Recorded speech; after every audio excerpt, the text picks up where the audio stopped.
নওগাঁর বিভিন্ন বাজারে লাগামহীন হয়ে পড়েছে নিত্য প্রয়োজনীয় দ্রব্যের দাম।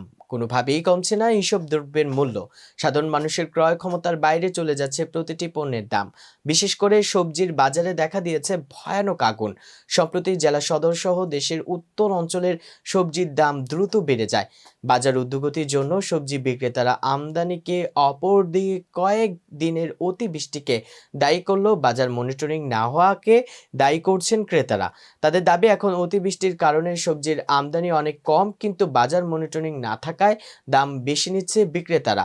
আমদানির পরিমাণ কম হওয়ায় অপর দিকে বাজারে কৃত্রিমভাবে এমন পরিস্থিতি সৃষ্টি করেছে ব্যবসায়ীরা। নিত্য প্রয়োজনীয় দ্রব্যের বাজার সহ বিভিন্ন হাট বাজার ঘুরে দেখা গেছে প্রতিটি নিত্য প্রয়োজনীয় দ্রব্যের বাজারে দ্রব্যমূল্যের ঊর্ধ্বমুখী।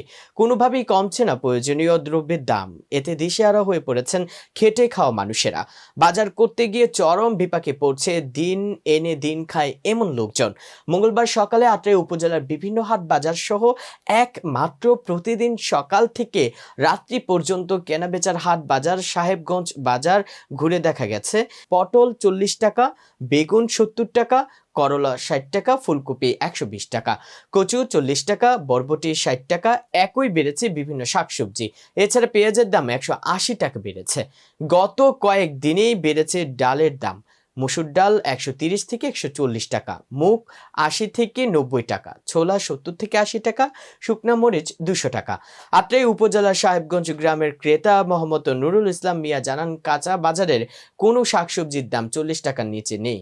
এদিকে বাজার মনিটরিং এর ব্যবস্থা জোরদার করার দাবি জানিয়েছেন এলাকার সচেতন মহল।